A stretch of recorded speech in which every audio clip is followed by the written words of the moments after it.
right, welcome to Coach's Corner, the best part of the stream. We're going to be going over the Fetid Devourer, which is another fun boss patchwork style, sort of. But we're going to be going through the main abilities as well as what to do for these abilities to survive and make sure you don't wipe the raid. And fundamentally, the raid comes down to two important things: stand in the right spot and kill the ads. This fight is no different. I've been saying those two things for however many years I've been raiding. This fight is a prime example of where to stand, where not to stand, and how to kill these ads. All right, so we'll get right to Fetid Devourer. It is a fun single big boss, and we'll start with this part right here. So we're going to start off with the pull.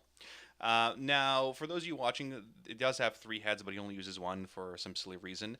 There are 6 of these major little caverns. These little things do have line of sight, so because of the knockback, you can actually get knocked back into these alcoves. Make sure you get knocked back into the correct alcoves. So again, being proactive with your positioning is quite important.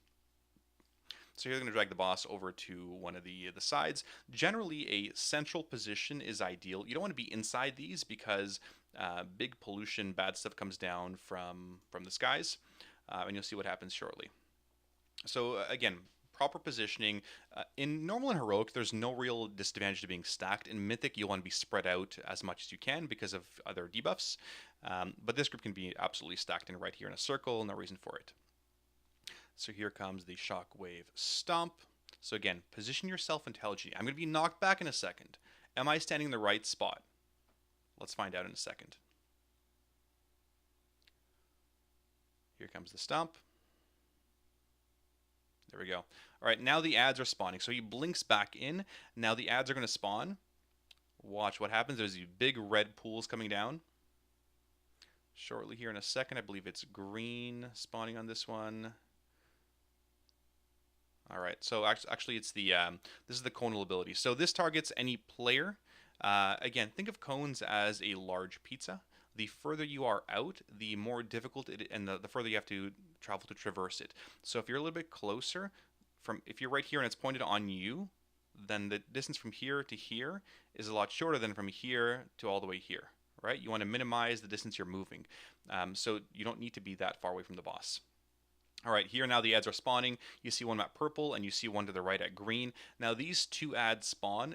They are your priority. If you're a melee, ranged, healer, whatever, you are absolutely killing these things.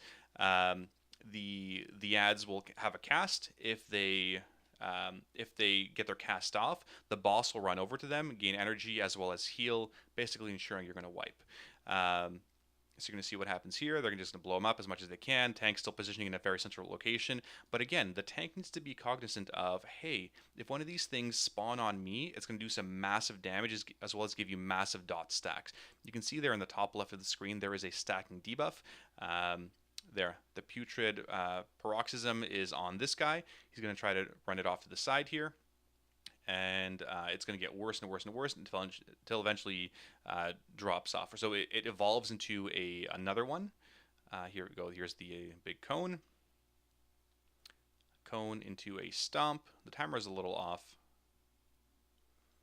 All right, I'm going to get knocked back. Am I in a good spot for these ads at this point? And at the meantime, the healers will be dealing with taking damage. So you'll see these guys are dropping HP right now because they have a dot on them.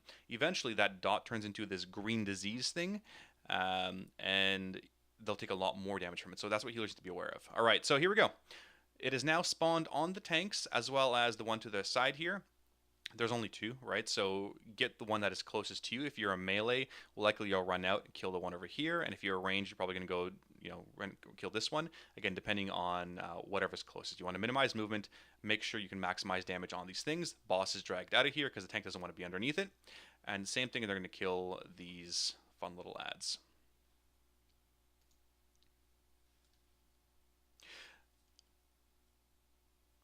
All right, they're going to blow it up really quick.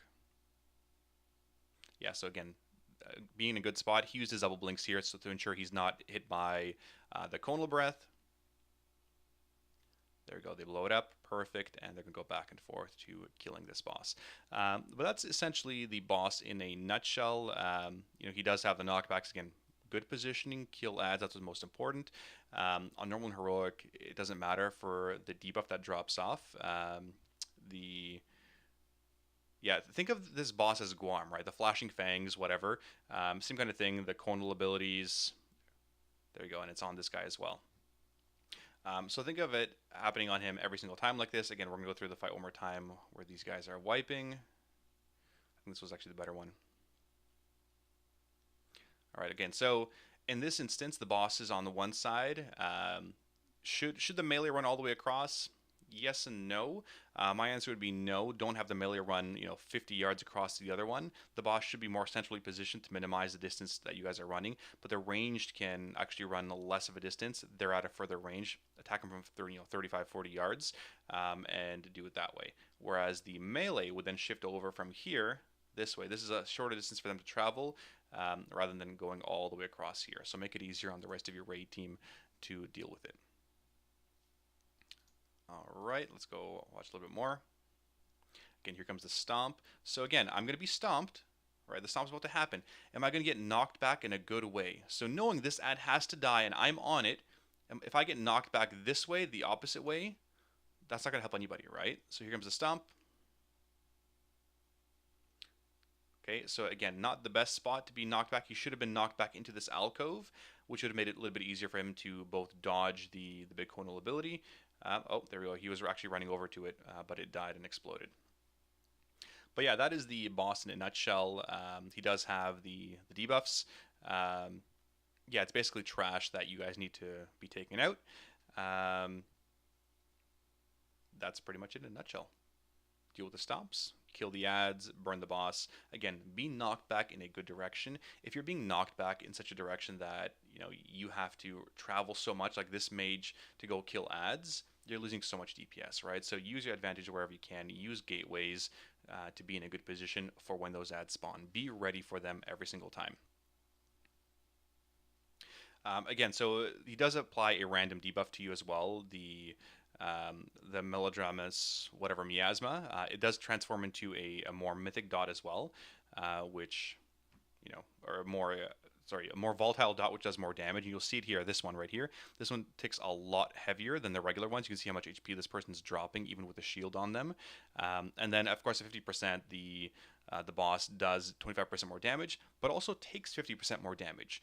So wherever you're using your cooldowns, ideally save them for the ads and save them for the 50% burn.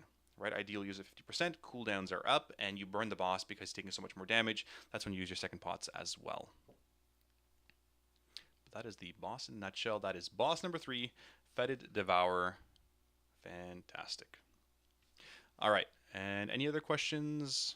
So the ads don't move. Yeah, they don't move. I believe you had, I think it was a 15 or 20-second cast time to actually kill these ads, so it's quite a bit of time to kill them. Again, their HP will scale. You can see here, the HP will scale based off your raid size. So smaller raids will have, much less to deal with. That being said, though, this is probably a boss where a higher raid size makes it a little bit easier. I believe the enrage time was, I can't recall if there was an enrage time on this one. Likely 6-7 minutes. That is the boss in a nutshell. All right, and yeah, there you go. The debuff's going off. They're going to hero because the boss just got up to 50%. He's taking a lot more damage. But again, as healers, be aware he's going to be doing more damage to your tanks. He's going to be murdering them. Make sure those tank swaps are going off accordingly. All right, and that is boss number 3.